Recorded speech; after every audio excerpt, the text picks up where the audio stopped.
Hi, I'm Nina Doornbos, and I was asked to do this week's Lenten reflection video for the Cathedral. I am a new member of the Catholic Church and was received into the Church last month here at the Cathedral.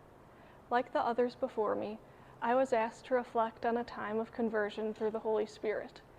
Today I am going to start with a reading from the Gospel of John, which I found came to mind many times during the time before I was confirmed, and is very much a part of what I experienced at a time of conversion.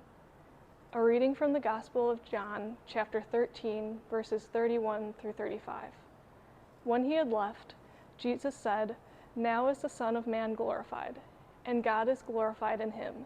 If God is glorified in him, God will also glorify him in himself, and he will glorify him at once.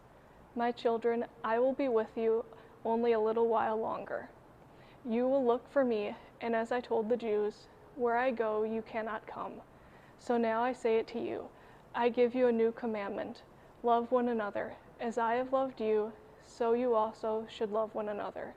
This is how all will know that you are my disciples, if you have love for one another." Before I go into a time of conversion, I wanted to briefly share some background information about myself. I grew up in the suburbs of Chicago and regularly attended an Episcopal church where I was baptized. I went away to college, and my Episcopal priest from home recommended I attend a Roman Catholic church while I was at school, due to factors related to the larger Episcopal church. My freshman year, there were a couple girls on my floor that were Catholic, so I went to Mass with them a few times, but ended up not really going very much besides on Easter. Those 4 years while I was at school were the first time in my life I didn't regularly attend church or have a consistent daily prayer life. And looking back, I believe that contributed to a lot of the stress I experienced during college, which in some ways closed me off to others. Once I graduated, I moved to Kansas City for a job, and in less than a year, COVID happened, so I moved back home with my family for a little over a year. And during that time is really when I saw the love for one another, described in the Gospel of John. At the time, my older sister was actually in RCIA and was also dating a guy who was Catholic. They eventually got engaged, and so a lot of the time I was at home, I spent helping plan their wedding. Because of this, there were different events I was a part of where I met lots of new people, and it seemed like almost everyone I met was Catholic.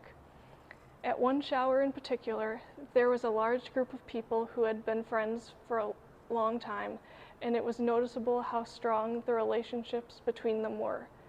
There was also a strong receptiveness from them to me and the few others who didn't know each other yet. Afterwards, when I had experienced everyone having such a great time together, I got the feeling that in the group of friends, for many of them, it was their faith that was the foundation to their relationships. And the genuineness that I saw, I think ultimately came from a love for others. I think this was the Holy Spirit working in their lives, particularly at that shower, but also at other showers and dinners I attended. After these encounters, I had a desire to have or share in what I had seen, and to be more open to God and others, and to learn more about the Catholic Church. After the wedding, when I eventually moved back here to Kansas City, those experiences led me to search for a way of meeting people my age who were Catholic. And I've gotten to know a great group of girls through City on a Hill. Through spending time with them, having a daily prayer life again, and attending Mass, it was clear that this is the right path. Reflecting on this during Lent has reminded me of how the practices of prayer, fasting, and almsgiving help us grow closer to the Lord and love one another in preparation to celebrate Christ's resurrection.